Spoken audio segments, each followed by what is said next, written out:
welcome to Making Gains with me, Radzi. Today's guest, by the way, is an absolute belter. But first, this wouldn't be possible were it not for the people this show comes in association with. I'm talking about Finneberg's Naked Bacon, the biggest revolution to happen to British breakfast in a generation, and the University of Derby, where they make it real. Now, today's guest is frankly a sports legend. He is not only a brand new author, he is the former WBC Cruiserweight Champion of the World and star of blockbuster smash Creed, Tony Bellew. Welcome to Making Gains, sir. How are you, pal? I'm okay, thanks, Rads. Thanks for having me. Mate, thank you very much for your time. And obviously, we're coming to you now in your very, very lavish house. But I met you, say, 25 years ago when you've Yeah, just been expelled from school. Could we yeah, go right back to then? Because that's a very different Tony yes. Bellew to the guy now. It is completely different, and that was just a fat kid with dreams back then, who'd been thrown out of school, and as I said, mate, literally fat kid with dreams, who was everyone thought was an absolute lunatic and a maniac, and thought he talked nonsense, and look where I am now. It's worked out all right. Everything I said I'd do, I've done. So yeah, back to Portman Road in Wavertree. My mum's still there. So yeah, good times, mate. Good times. And to think you've now written your own book, and one of my absolute best friends is Chris Lloyd, who works for Matchroom and does stuff with Darren as well. And he was kind of Yes. telling me a little bit about the book, and what he said is that it's not just about boxing. This is No. about almost lessons for life, is what you were kind of explaining it to him as being. Definitely, it's not an autobiography. Chris is an absolute diamond, by the way. Absolutely fantastic at his job, and he's been a brilliant addition to our matchroom stable. So I love working with him, and Darren Barker. Darren, when I see Darren, I can't help but smile. And Chris is the Batman to Robin. They're Batman and Robin between the two of them, or Del Boy and Rodney. But the two of them are fantastic. I think they really are. So I love working with them. Yeah, it's just the book. It's not an autobiography because I just didn't think it was the right time to do or anything like that. So it's more of the lessons I've learned through fighting and boxing and picked up along the way, and also the hardships I've been through, the numerous jobs I've had throughout my life, all to subsidise that dream of one day being world championship boxer. So that's all they were, just pursuits and jobs that helped pave the way for where I finally got to in the end. The title of the book is "Everyone Has a Lesson Till They Get Punched in the Face." The famous kind of Mike Tyson quote, "Without the Yeah, profanity." To, talking about the lessons, if we do it yeah, specifically boxing, like one yeah. I'd love to talk to you about is actually your loss to Adonis Stevenson. So 2013. Okay, So yeah. boil yourself down for that. Anyone who knows boxing knows that if you're going to reduce that amount of weight, your ability for punch resistance goes through the floor. So what do you Yes. do the moment you're in the ring and you take a right cross from him and it hurts? How do you keep to your plan then? Do you know what it was? I knew going into the fight what I was getting into, and I knew 72 hours before that it was a mission impossible with making weight safely. So I made the weight on the day by the skin of my teeth. I made it smack bang on 175 pounds, not an ounce under, not an ounce over, smack bang on the weight. Yeah, and I was just so relieved that I'd made weight. But then you go into there with a mental approach of once I'd made weight, every fight's the same. You think I've done the hard part, so the fight's going to be easy because we train so hard. The fight can never be as hard as the actual training beforehand. So I went into the fight thinking I could win, but it was quite evident after 20 seconds I had about 3 minutes of good fighting in me for in a 36-minute bout, and it's just you have to accept it. Sometimes he was better skilled than me. The better man won. I don't make any excuses. Everyone will say yes, I was boiled down and weight, which I was, but ultimately I just lost to the better man. I'm someone who doesn't make excuses. It was hard to accept, but that's just the way it rolled. Mate, you're a football man. Obviously, you love football. It's one thing to go in there against Barcelona and say, "Well, we took a hiding, but we walk away, bodies intact." After that 20 seconds, and you think this is going to be a tough day at the office, do you Yeah. just accept that it's just going to hurt? Do you think, right, I'm going to have to throw the game plan out the window? Like, what actually goes through your head at that point? I never ever thought about pain as being a problem. I never thought taking punishments has ever been an issue. I've never been. It's I enjoy fighting. Radzi. I like fighting. I've got a screw loose. I can openly admit it, but so has loads of other people. They just don't want to admit it and say it. I've got, I'm a bit tapped in the head because I enjoy fighting. I don't mind taking a punch as long as I can give one back. I'm not going to sit here and say, I love getting punched in the face. I'm, that's a bit of a lie. I actually miss getting punched in the face, to be Is honest. that right? Yeah, but I miss punching them a lot more than I miss getting punched. So if someone said to me, you can take two right now and you can give one back, I'd probably take that. Yeah, I'd probably have a bit of that, to be honest, because I've missed it that much. But I went in with that fight, and me mental approach was I was so driven and so strong. I thought I'll find a way to get through it. When I get to work for my 3 minutes, I've just got to make them count. And I had my 3 minutes, and I think it was the third or the fourth round when I put him over, and that was me done. I couldn't get rid of him. Right. And that was just the end of me, mate. He's a really good fighter, really strong, but as people see, and as I go on, and I go to my original weight, which is the cruiserweight division, I'm virtually unbeatable at that weight. I felt absolutely fantastic until then. I make the mistake of then jumping to heavyweight and then going in with the big monster that is David Hay, and then I go too heavy again and then coming back down to the old weight. It's a catch-22. But listen, I've had a fantastic career. I've lived out my wildest dreams. I've seen them through, and I'm just so happy. I'm pleased that it all worked out well in the end. And as I say, very, very fortunate to get out in one piece, financially secure, and just enjoying life. I love watching boxing now, breaking it down, analysing the fighters, looking at the pros and the cons and the negatives and the pluses and what's his weakness against his strength. I enjoy doing that side of things. I just miss getting in and actually doing it. And mate, one of my favourite fights you're involved in, Goodison Park, 2016, Macabre. Wow. Yeah. First, let's say, of the first 3 minutes, 2 minutes, 45 seconds, you're thinking, Tony is on this, flipping it, he's all over it. Then you get caught hard, mate. Backwards Thank you. roll on the floor. Yeah. What the hell's going through your head then? You're the first person who's ever judged that fight right, because everyone just thinks I've been knocked down in the first round, that's it. No one ever has said that before, which I was. I was so on top in the first round. I'm giving it to him. I'm picking him apart. I'm so confident. And you're the only journalist who's ever said that to me. That's exactly how it was going. But I got, as my coach said at the end of the first round, I got greedy. I switched off and I was going for the finish too early doors, and he hits me with this left hand. I knew how dangerous Olunga Makabu was going into that fight. I knew he was the most avoided cruiserweight in the world. But it was my only chance I was going to get at the WBC title. It was my only opportunity I was ever going to get at that belt, the belt I dreamed of since I was a kid. And I had to take it. So, when he catches me in that first round, he snaps my nose and puts me on my back and I roll over. I'm surprised the gymnastic judges wasn't there putting up 10, 10, 10 for the roll. It was that good. I go over on my back and I get up. I've got really strong legs underneath me.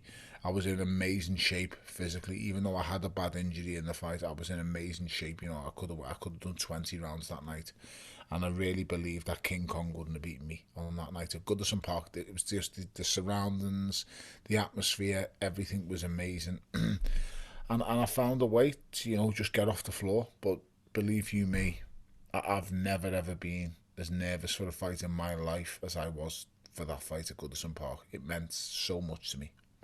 You can see that when you come out, when you actually walk out, like obviously you're focused, but there's a sense that this is a boyhood dream here. I'm Yeah. torn between I want to drink this in, but I've got the biggest fight of my life ahead of me. That's exactly how it was. I had so many things rushing through my mind, and I was I was trying to enjoy it, but control myself and also stay focused on the game plan. All three things are rushing through my mind, and you can literally see me on the ring walk. The little bit where I'm enjoying it, the little bit where I'm focused on the game plan, and then the nasty part of me that comes in when I look at his eyes. It is three different parts of charged that I'm charged with there. So yeah, it was just whenever I think of boxing now, I think back to that first and foremost, the greatest night in my career by a mile. Do you remember what Adam said to you at the end of that first round? Dave, Little Legs, Oh, Dave David, Caldwell. sorry.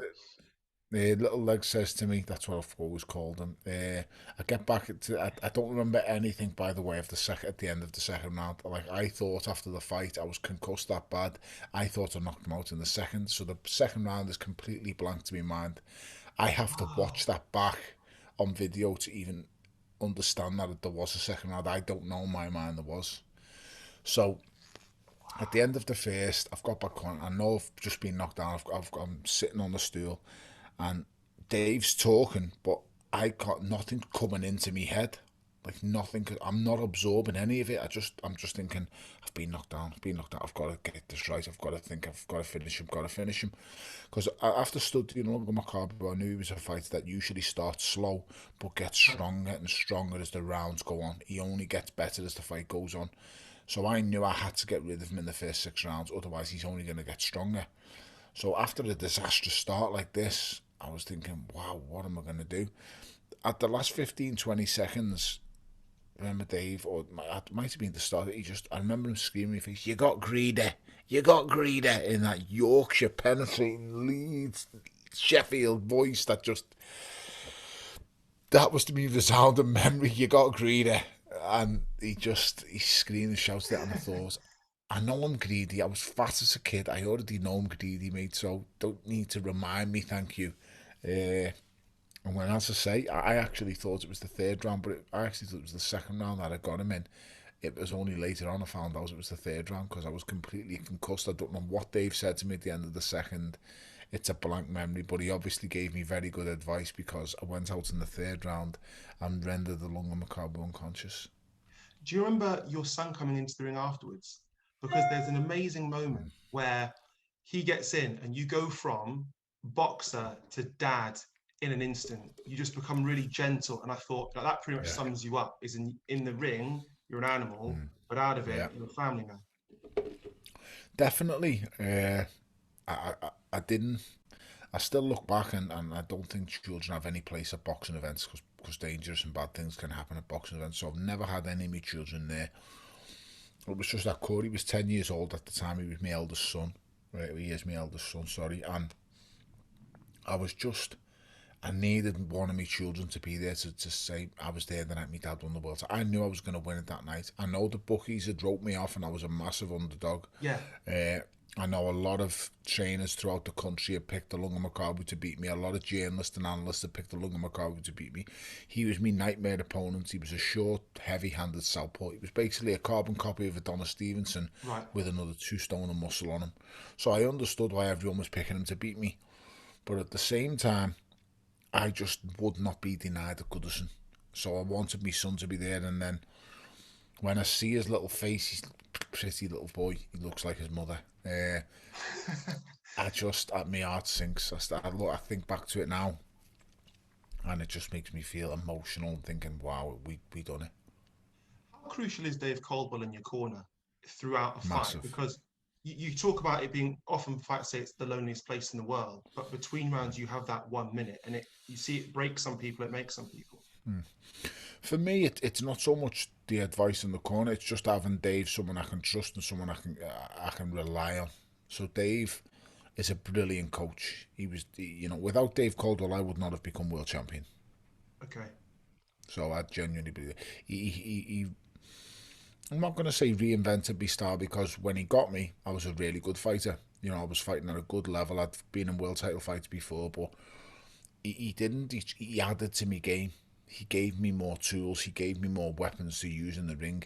He massively improved my defense. He he made me realise the importance of relaxation in a boxing ring when you're in the midst of a hard fight. So under Dave Calder, there was no more tense, loading up heavy shots anymore.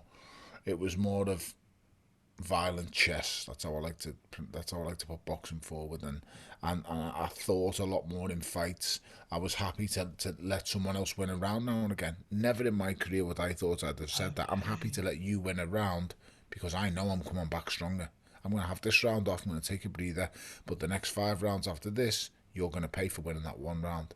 And it was that kind of mindset that it changed the way I thought, the way I boxed. The pivotal fight actually in mine and Dave's career, for me, I think, was the European title fight against Matthias Masternak at the Okay. O2. the night that Dillian fought AJ, and I was the chief support, and that was the coming of age fight for me because Matthias Masternak was a former European champion, a former world title challenger. He had 40 odd fights, 36. He had more knockouts than I'd had fights. We're in the fight, and it's a genuine 50-50. The bookies, some of them favour Masternak, some pundits are picking Masternak to beat me. I go out there and I dominate Masternak for like 7 rounds, and then I switch off for 3. And then the last 2 I come out big because Dave reads the riot act to me in the corner. He shows a strong sense of character, and he really gives it to me. And that was the first time in our career where my coach really reads the riot act to me, and he needed to do it at that time just to drag it out of me, to get the best out of me. So I say that's a pivotal moment for us in our career, me and Dave. And as I've said before, he's a fantastic. I think he's the best professional boxing coach in the country. Okay. I think he's that good. He's got a brilliant eye for it. He's experienced different fighters at different times. So he's worked with David Hay when he was at the peak of his powers. He's worked with the likes of Ryan Rhodes. He's worked with the likes of Caldwell. He's worked with me, Jamie McDonnell. He's worked with numerous world champions at all different levels. And, he made me world champion. Dave got me. When I went to Dave, I was just a British and Commonwealth former champion. We became European champion on Dave's watch, and we won that WBC world title, and then also won massive major box off events, huge big bills against the likes of David Hay, and we went up against the very best cruiserweight that's ever lived in Alexander Usyk. So, and I'm happy to say that although I lost, I surprised an awful lot of people with how close, well, I was ahead, but how close I pushed him and how good we could actually be. If I was only able to hold out for 3 or 4 more rounds, I'd win the fight. But ultimately, I wasn't, and lost once again to the greatest fight I ever faced. What's really interesting what you're saying about Dave is the fact that for me, one of your biggest weapons is upstairs. And Yeah, even when you break down fights, I remember Fury comes back. I think he's fought Safari at this point, and then you've yeah, gone in the next 6 months, I'll fight him. And like you're not, it's not an ego thing. You're not saying yeah, I'll just knock him out. It's I've assessed the situation, what he mm, can bring to the table, I'll be able to negate as long as his fitness isn't at X point. The same with Deontay yes, Wilder. After he hugs you during you doing the interview for Sky Sports, you just went, "That's not going to happen." He said yeah. he wrapped his arms around me twice, and you're He just did. really honest. Like, have you always had that Yeah. kind of just honest assessment of yourself and your kind of levels? I, I don't think I'm anything special. See, a lot of fighters can't be honest like that. Like, I was quite honest in saying as soon as Wilder hugged me, I knew he was too big. Like, he literally hugged me, and his arms were round the whole of my body, and I was just like a boy to him, and I thought, nope, I don't need that. With Fury, when me and Fury met, when David pulled out of the rematch, me and Tyson Fury met at Haydock Racecourse, and we sat down and we talked, and he was like, Tone, I need, I haven't fought for 3 years. I need a warm up bout. And I was like, you can't have a warm up. And he was like, well, Tone, I've got to have a warm up. He said, if I don't have a warm up, you've got a chance of beating me. I said, that's the whole point, mate. I said, if you have a warm up, I'm finished. I've got no chance. But if I get you rusty and you're out of shape, I've got a chance of chinning you. And he just laughed, but he was honest, and we shook hands and we agreed everything. It was only Eddie that stopped that fight happening. But I'm just honest. I just don't see the point in beating around the bush. Just tell people what you think. I think there's fighters out there right now that I could beat. So people say to me, "Why don't you come back?" Because I can't be the best, and that's the only reason I'm retired. The 12-week camps would hurt me, but I would train differently to make sure I get to the end of the camp. But when it comes to fights, I would beat 90% of these cruiserweights now. But I couldn't be undisputed champion because I just couldn't do it. It's just not there. My body couldn't hold up and take it anymore. So that's why I've retired. As I said, this fight, like, I'm pretty confident in saying I could come back right now and beat Joseph Parker, no problem. The performance I seen from him the Wow. other night, Okay. that would not be an issue. But what is the point of coming back and facing Joseph Parker and beating him? Because I can't be a heavyweight champion of the world. That's why I wanted to face him, because I knew I could beat him. I always knew I could beat Joseph Parker. Styles make fights. And Yeah. if I want to become hard to hit and make myself, really awkward, I can do that. I've got them attributes to do it. I'm much quicker than him. He might punch harder than me, but he'd be surprised at my power when I hit him, as David Hay was. So but as I say, what's the point in coming back just to beat Joseph Parker? There is no point at all because he's not. If he was heavyweight champion of the world, I wouldn't have retired. Because AJ beat me to him. AJ knew I'd targeted him, and AJ knew I met him in Manchester after the Hay fight, and I was gonna. Me and Joseph Parker were close to happening. He had to get through the Hughie Fury fight, and AJ got word that I'd met with him, and we were looking at doing it. And AJ thought, "Wow, I've got to get him quick," and AJ took him and got him, and beat him fair and square. So if that fight with AJ hadn't happened, or in fact, would you have ever stepped in the ring with AJ? No, I'll never step in the ring with AJ. No chance. He's just too big, too good, too strong, too young. Everything too fresh. I couldn't compete with a man of his size and his stature. Not a chance at all. I would never fight him anyway. We've always got on. I'm being quite tight. I always support him. He always supported me. I really like AJ. An absolute diamond of a man, and made the game so much bigger in this country. People don't give him the credit that he deserves. If there was no AJ in boxing, boxing wouldn't have blown up the way it did. After them 2012 Olympics, boxing goes to another level. Never before did we see boxing in stadiums on a regular basis. You know, this guy started filling out the Millennium. He starts filling out Wembley. You know, he gets box office back booming. He brings everything back to the table, and people don't give him that credit. I'm one of the ones who will just say it as it is. He's done amazing. He's brilliant, but he did pip me to Joseph Parker, so I'll always hold that against him. The big one for me is actually talking about not getting credit. Eddie Hearn. Eddie Hearn has Yes. taken boxing from relative doldrums to just now. It's a conversation that's happening around the world all the time. And whether it is Canelo Saunders, whether it is Chisora Parker, it's big business. It's huge, and I've touched on this before with what Eddie Hearn's done for boxing. When I went with my teamed with Matchroom, and I became joint forces with them, boxing was taking place in leisure centres Right. with 1,500 people, and that's where the majority of the shows were. Yes, I'd had a couple of fights in stadiums like the Echo Arena because they were for big fights, but ultimately boxing had lost its core fan base. Because many years ago, boxing was in stadiums. Nazim Hamed was flying the flag. We had Ricky Hatton filling the MEN every month, and all the other fighters that were flying in and amongst. It was great, but then Ricky goes, and everything just slows down. And before you know it, we're back in leisure centres, and it wasn't good. It wasn't good at all. Eddie Hearn comes along. It takes a while. He doesn't do it all. It's not a flip of the switch and it's an overnight job. But he builds the stable slowly, and the trust is there with him and the fighters, because the most important thing Eddie Hearn is honest. Right. That's the top and bottom of everything. It's honest. What he tells you, you get, and you get. What he says he's going to do, he does. And they were the biggest parts for me of joining force with Matchroom, because I'd been part of something that I didn't see was fair on my side, and it was really, really hard getting through it. So once I joined force with them, there was no looking back, and he's been a massive part. He's been literally the catalyst of why boxing is where it is today. And one of the biggest fights currently is happening at the weekend. Billy Yeah, Joe Canelo. I saw in a public workout in London, just outside the Apple shop, it was when Triple G was fighting Kell, and I remember hearing Triple G hit one of the pads, and the third. everyone went, the third, everyone just went, ooh. The fact that Triple G laid a right cross on Canelo and it didn't get him out of there.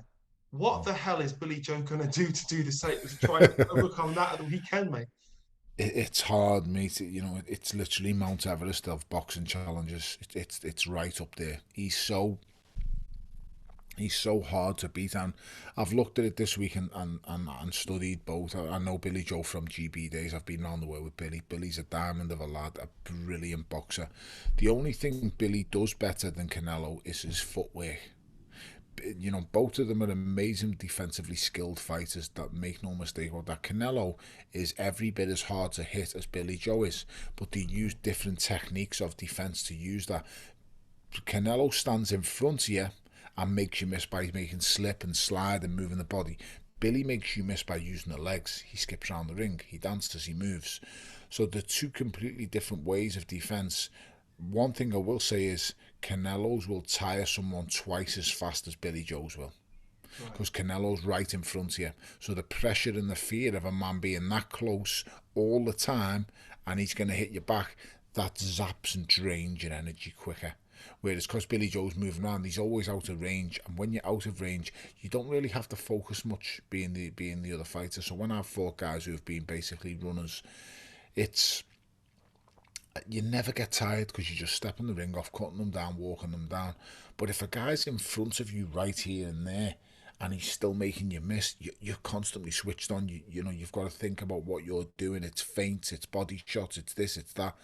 Well, as I said, when they're far away, there's nothing to worry about. So that's Billy Joe, in my opinion. I think the only way he wins, on Saturday night is he goes in there and he looks at the Erislandy Lara fight against Canelo, and it's a long time ago, but it's still there. You know, he's a slick southpaw. He probably hits a little bit harder than Billy Joe, but he's also a nice boxer. He has to draw Canelo in and make him miss, and try and frustrate him, which is very, very hard to do. I've labelled Canelo these last couple of weeks as the Thanos of boxing. He literally takes everything that's great from these guys and then uses it against them. So the only loss of his career is against Floyd Mayweather. This guy lost against Floyd Mayweather, and then all the things that Floyd Mayweather done to him in that fight, he then does to everybody else. He makes them miss, he slips, he slides, he rolls, he bangs you up a few times, he uses his speed as his advantage. It's insane that he's unified three different championship weights. It's I can't explain. It's mind-boggling. You know, he's been the undisputed light heavyweight champion. He's been the undisputed super middleweight champion, the undisputed middleweight champion, undisputed. Well, it's crazy, Radzi, to see what this guy's doing. So I don't necessarily know how he's going to lose. It's just I'm trying to put him in place a scenario where he gets frustrated and he loses rag a bit, which I don't think he will. If I'm being totally honest, I think he'll respect Billy Joe early doors, and he'll have a look at him and he'll take his time. But once it gets to rounds 4, 5, and 6, you will start to see Canelo turn it on. He'll flip a switch and he can just go through the gears so easily. I thought his biggest tax was Callum Smith, purely because of the size. Callum's 6'4". How does he weigh so little, mate? I don't know how it happened. He's an enormous human being. Yeah, Callum is just 6'4", super middleweight. He's monstrous size. But Canelo went in and bullied him. Literally manhandled him and just pushed him back. Made himself so hard to it. As I said before, what Floyd Mayweather done to him, he now does to others. Floyd Mayweather, when he left the game, was the greatest counterpuncher the game's ever seen. That's what Floyd's greatest strengths were. He was able to make you miss and make you pay. Now Canelo is that. Canelo is the greatest power puncher.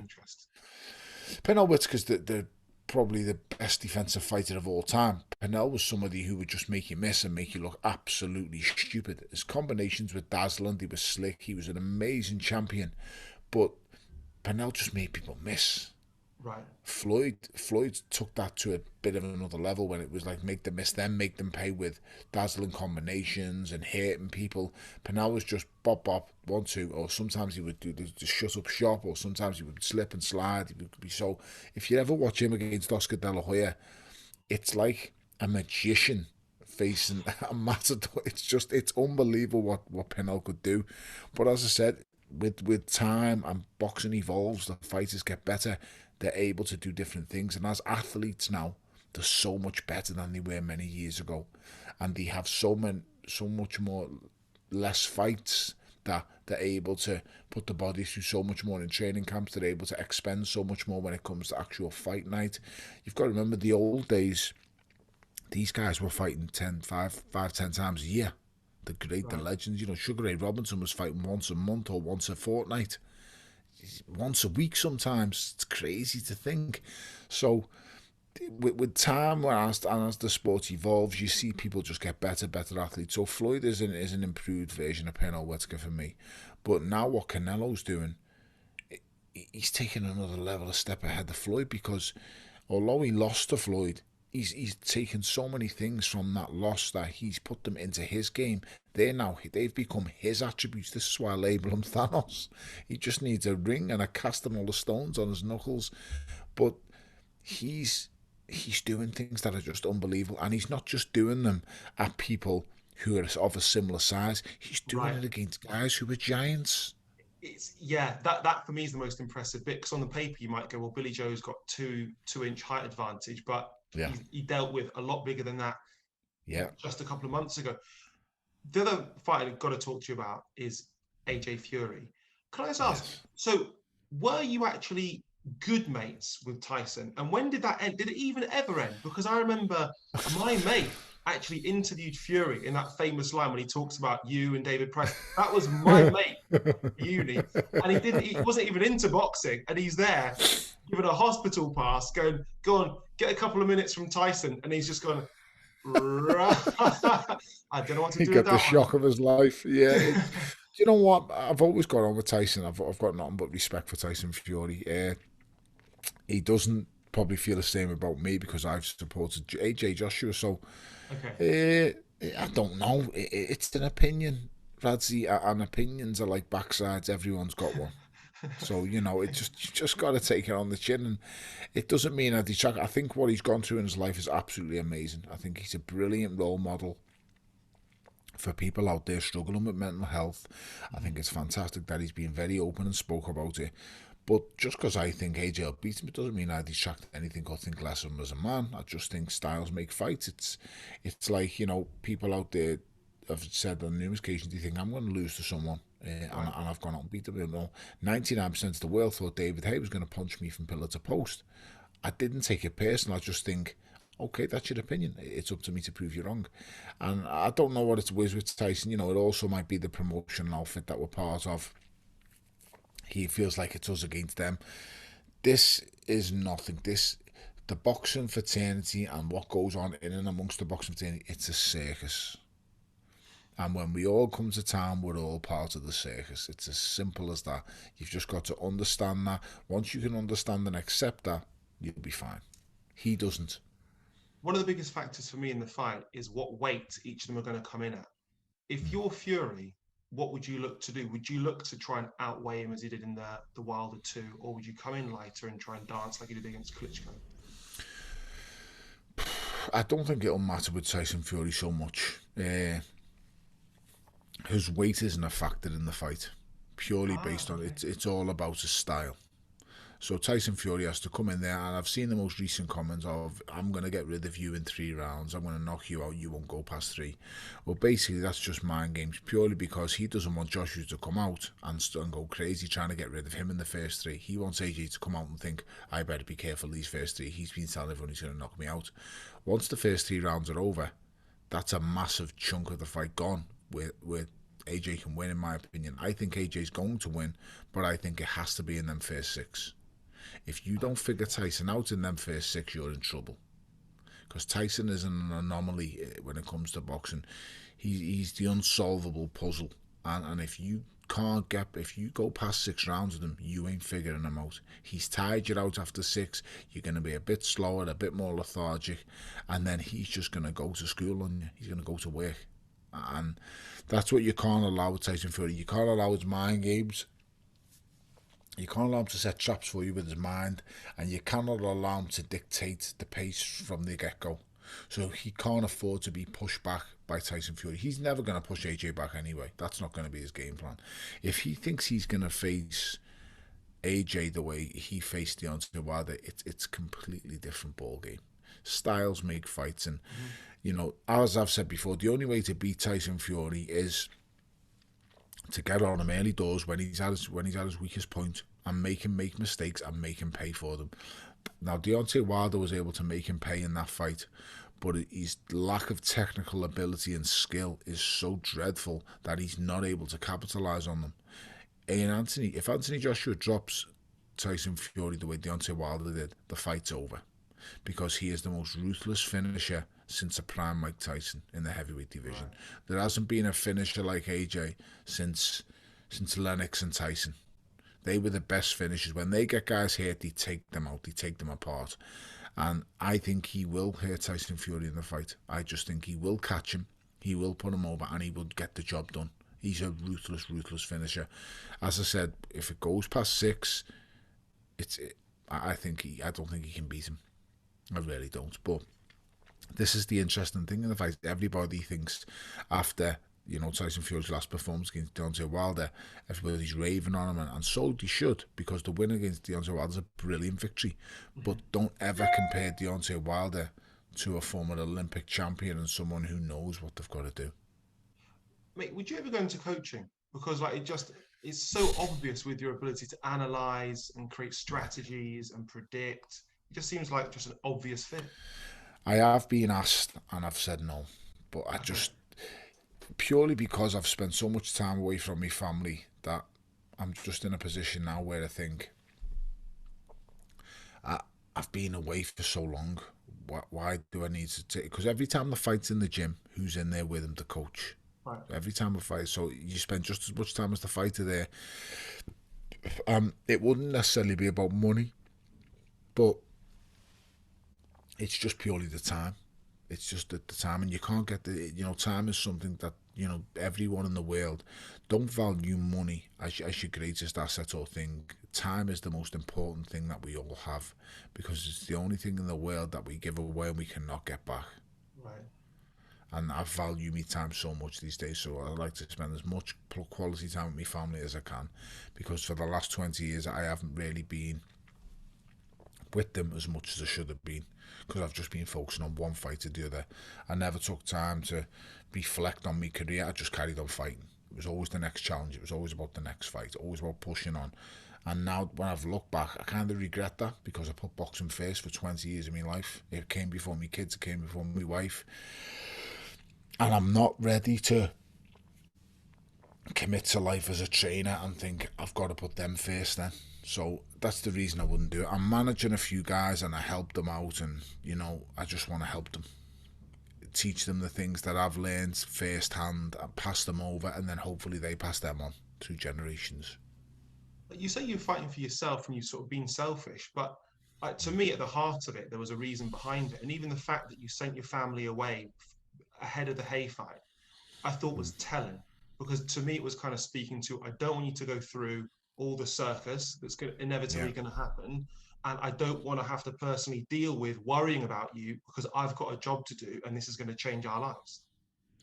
Yeah, you're spot on and you're right there, but I don't know. It's just I just always put it first, Radzi. So to me, it's one of my regrets. But yes, as you're saying, it was for them. But ultimately, I chased that world title for me.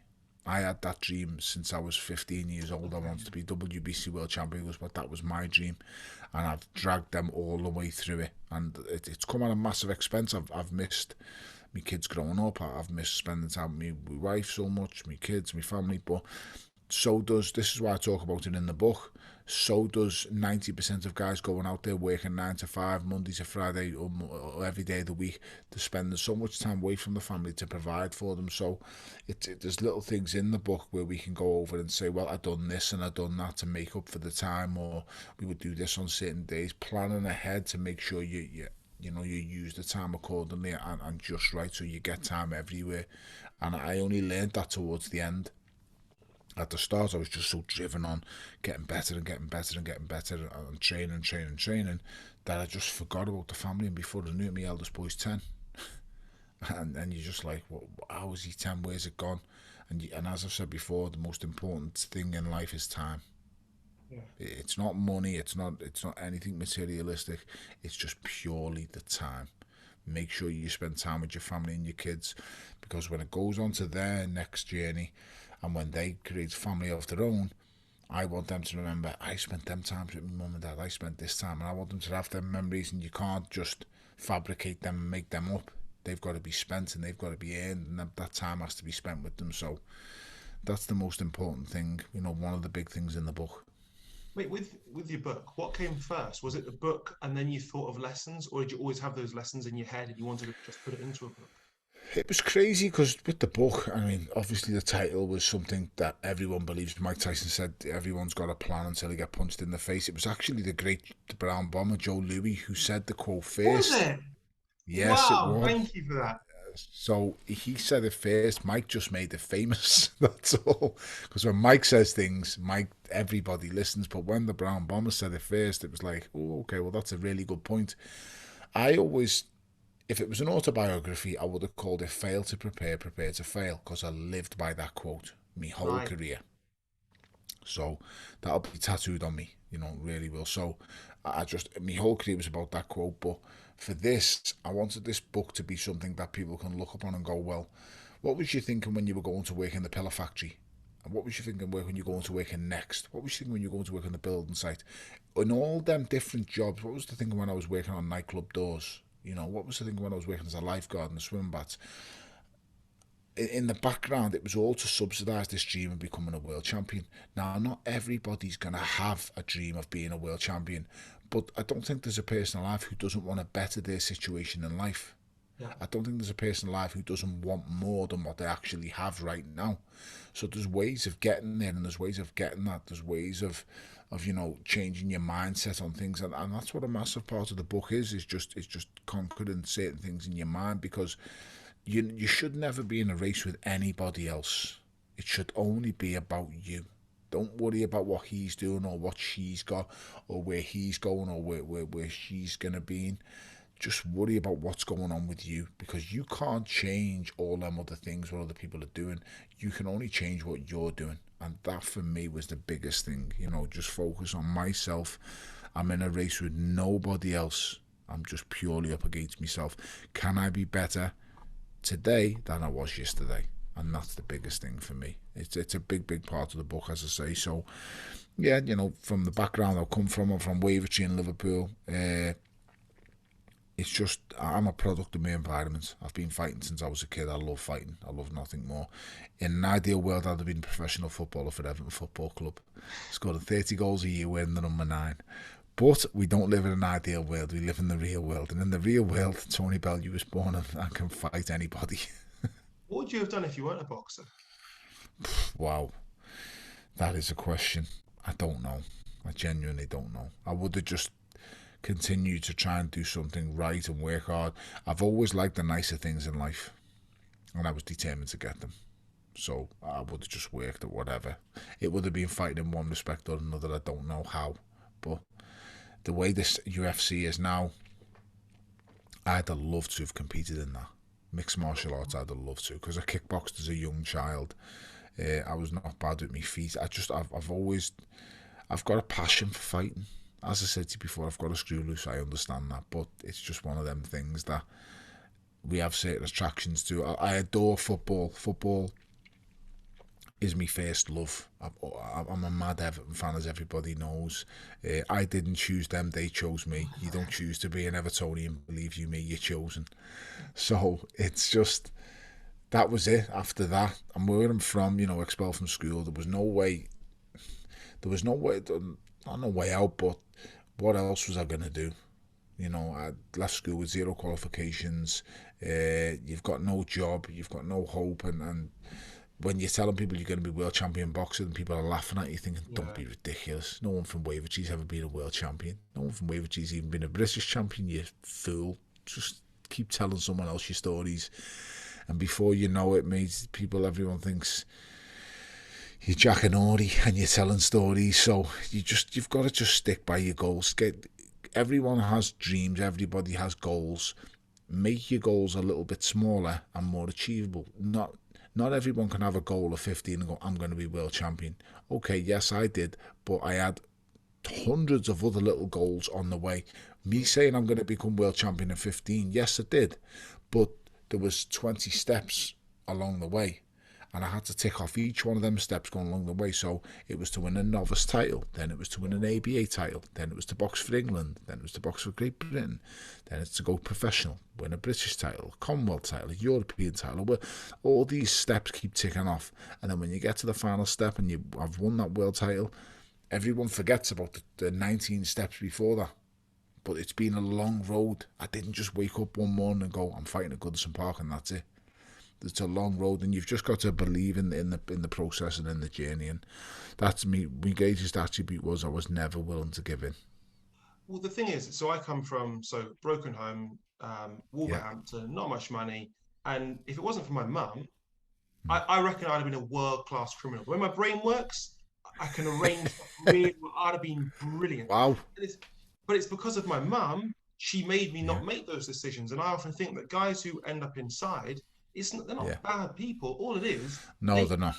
they made one bad. They stayed out an extra hour, which led to a Yeah. fight, which led to a criminal record, which meant when they got another fight, that leads them being inside, which leads to other things. So Yes. exactly what you're talking about tiny things. It happens the reverse as well. One tiny decision the wrong way will eventually Yeah. lead to a really bad situation. Bad decision. And I look at someone You're like spot yourself on. and I think, flip. Well, if life had been different, I could be speaking to you in HMP's finest, and instead here Yes. you are, a, a made man, financially independent, family man, loyal man, adorned by lots of people. I mean, what a flipping story, mate. It's crazy. Thank you very much. Me elder brother went to university in Wolverhampton or Did Wesley. he? Yes, so I've been to Wolverhampton a few times when my dad used to drive us up and visit him. Uh, so you're 100% spot on there. Life could be so much different, and I've been close to getting to that part where I've got to make the right decision or the wrong decision at numerous parts in my life. Sometimes I've actually made the wrong decision, and it's got me into a bit of trouble. But I've been able to turn that back round and go back the other way and change that and change that wrong into a right. So it's just, I think the biggest thing today is people are so eager and quick to give up on themselves. They don't want to see things through. You've just got to go that extra step and push yourself that little bit further. I keep trying to explain to me little boys now that, and the best thing, I'm struggling to get it across to them, but I'm saying to them, if you guys can enjoy working hard, everything else will become easy. So make working hard enjoyable. So when you want to go to the gym, you work really hard at the gym. Trust me, it's going to pay off in the long run. When you're doing your schoolwork, work really hard on the schoolwork, because in the future, everything that's hard, you will actually enjoy. And I'm trying to get it. They're not having it, but I'm trying my best to process it, especially into my little boy who's 8 years old. He's playing for Everton now. And I'm getting across to him is the harder it is on the training pitch, mate, the easier it's going to be on the field at the game time. And he's like, really, Dad? And I'm like, I promise you, if you work as hard as you possibly can every session, every training session, it's going to be easier when you get to the game. And with my other boys, my eldest boy's 15 now, so he's just like, he thinks he knows more than me, so there's no point in even trying with him. But my 12-year-old, he plays rugby. He's getting it because he's going to training and he's trying really hard. He's just so bloody big that he's 12 years old, he's 6 foot and he's a size 12 shoe. And he's literally running through them at training because he's trying hard. And I'm trying to get it across to him, but he's so big and strong for his age. Well, very plausibly, I could be doing a podcast with them in 10 years' time. Fingers crossed, mate. I just want them to be happy. I don't want my kids to be rocket scientists. I don't want them to be the next fighter. That's the first. I just want them to be happy. So, they've been given great head starts, all of them. 4 boys. They say it takes a real man to have a girl. So I'm absolutely finished. And I'm just going to keep trying my best with them, mate. Try and be the best father I can. They've already got the best mother they could wish for. So I've just got to try and be the best father I possibly can, and then keep helping them and assisting them. Tony, final question. We've mentioned a lot of boxers, whether it's Joe Lewis, Pernell Whitaker, people in the annals of boxing history. How would you like to be remembered as a boxer? That's a question. How would I like to be remembered? Somebody who fought anybody. Somebody who just took on the challenges. Like the whole world said, I wouldn't face David Haye. The whole world said I wouldn't face Alexander Usyk. The whole world says I can't do this. Someone who just never gave in. I didn't ever give up. Like, I've never give up anything in my life. I can't quit. It's something that's in me, Radzi. But I try my best, mate. People are going to remember me the way they will remember me. How I like to look back and think of myself is, you've done all right, kid. For the fat kid out of Wavertree, you've done all right. Hey, Tony, thank you so much for your time. It's been an absolute pleasure. Thank you very much, Rad. Say hello to Chris for me as well, lad. I will do. The guy's a legend. Naked bacon. One day, all bacon will be made this way.